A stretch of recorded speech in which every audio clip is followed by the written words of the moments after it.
Alright guys, welcome back. The last video I did, finishing up the wings, the settings I changed apparently made it split the video. So there's two videos. There's like the main part of it, and there's like a 4-minute video, which is like the rest of it. So I guess the higher quality settings are an issue. So I changed them back, and hopefully, you know, the quality is going to be fine. I was just playing around with settings a little bit. So moving on to the no steering. So I did check it. The higher voltage servos, like the ones that I put on the flaps, don't fit in here. So I guess the new servos, Futaba servos anyways, are just a hair larger. So you have to be a little careful with your servo here. You don't need a lot for this one. So I just wanted to check it to make sure, because this one, being a smaller servo, is a little tight, but it fits fine. So and I don't typically, when it comes to jets, I don't typically put the rubber grommets on, but for the steering I will, just to kind of give it, because it is getting jolted a lot, more so than the other ones. And like I said, it's not even needed, because you don't have the plane, like airplane vibration, gas or whatever, nitro, which is kind of what these are for. So but I'm going to put them on anyways, just to kind of give some dampening on the steering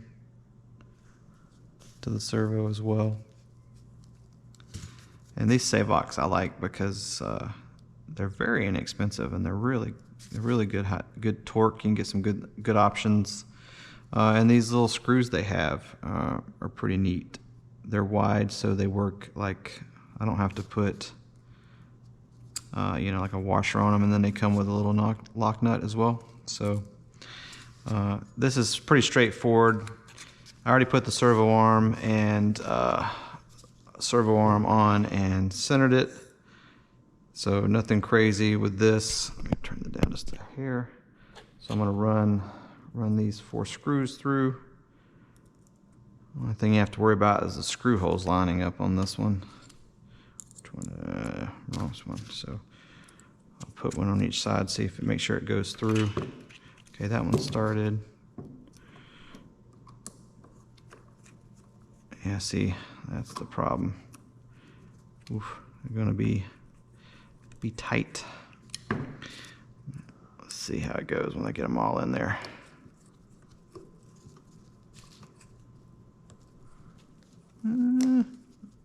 Yeah, they'll go. And their equipment is fine. It was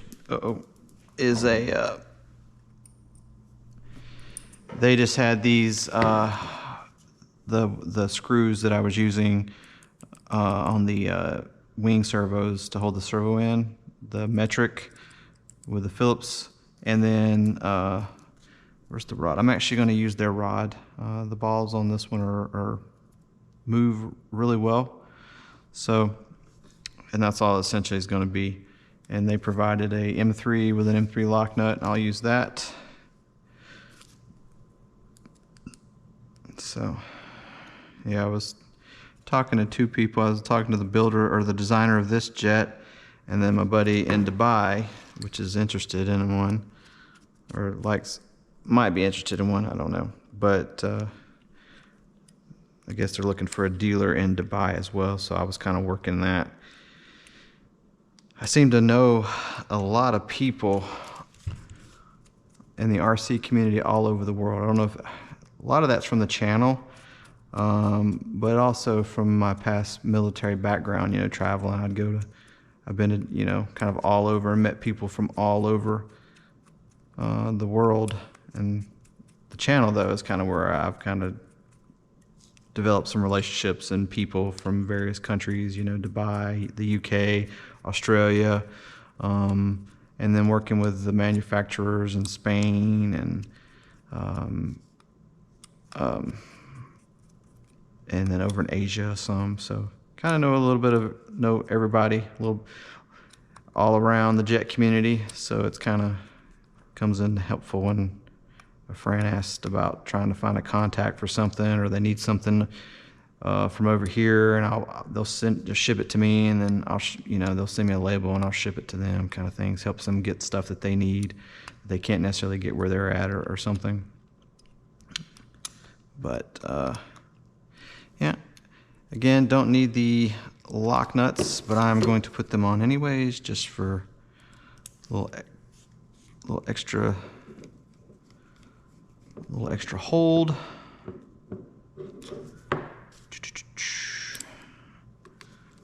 But the other videos are kind of uploading right now, so again, sorry about the double videos.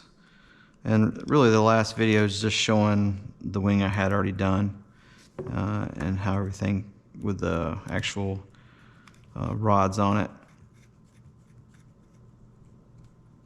I'm gonna actually have to tighten those back up because they're untightening the others.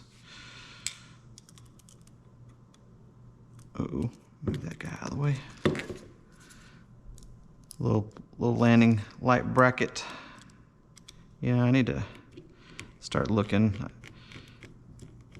and printing my own. Get a resin printer. Resin printers are great for that kind of stuff. So, but there you go. And then let's see here.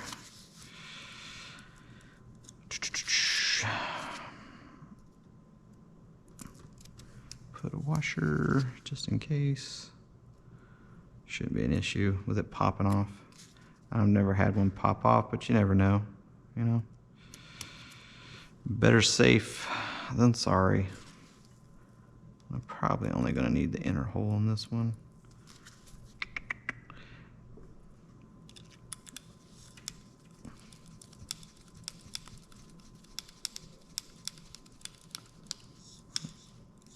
And that.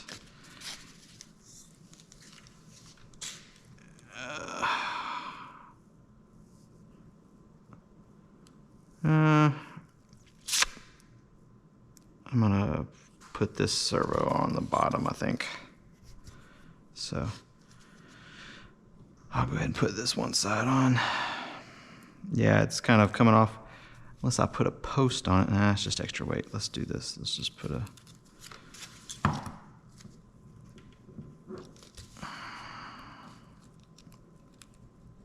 I'll show you what I'm talking about here. Lock nut on the bottom.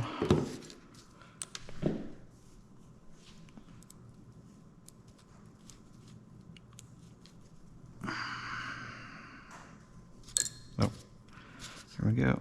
You kind of see there, see the problem. I'm gonna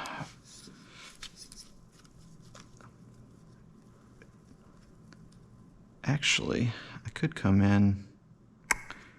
You know what? I'm just going to take this servo off. I'm going to run it in from the bottom, and it'll sit lower, and it'll fix this.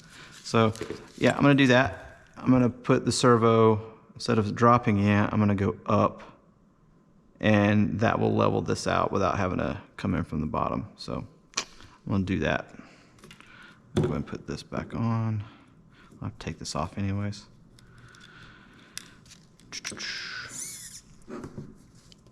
But,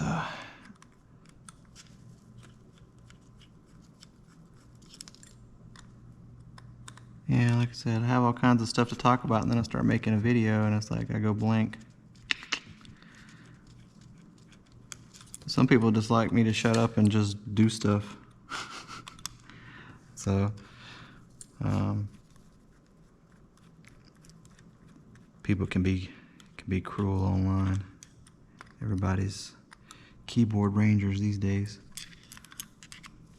Say one thing online, then you see them in person and they're completely different. Funny how that works. I try to get along with everybody. May not seem like it, but I do.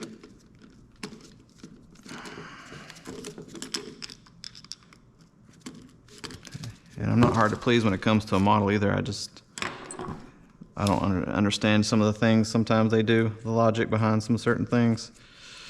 It's like, And like, there's always something, little thing, you know, and I don't mind. I'm always expecting, you know, because the people that actually do these things are not modelers. They're just taught how to do something and they do it. But when you have like major issues and you can't get wings on and things like that, that's where it becomes an issue. And I don't care, you know, I get it. It's an RC model, but when you pay $5, $6, $7, $8, $9, $10,000 for something, and it isn't airworthy, or it's got paint issues, or they didn't do what they should have done when they actually ask you for stuff, and you know, it's annoying, and you shouldn't have to do that. So, yeah, so this will work out better, so you can kind of see it there. It'll come in from the top here, and the servos will actually line up much better. Yeah, so I'm gonna, you know, end this video. All I'm gonna do is just put the screws back in and hook this up, and that'll be it. And then the next video is kind of putting the landing gear in. This is the last servo, and again, it's pretty simple. 4 screws, lock nut, and then the linkage, which is 2 M3s with a lock nut on the bottom of it. So nothing crazy. And you don't have to crisscross. You know, sometimes they'll crisscross if you have, you know, the linkages, if the linkage is too small, or you run into an issue. But this one you don't have to crisscross and do anything. So you can just do a straight 1-to-1. All right, you guys have a good one. Cheers.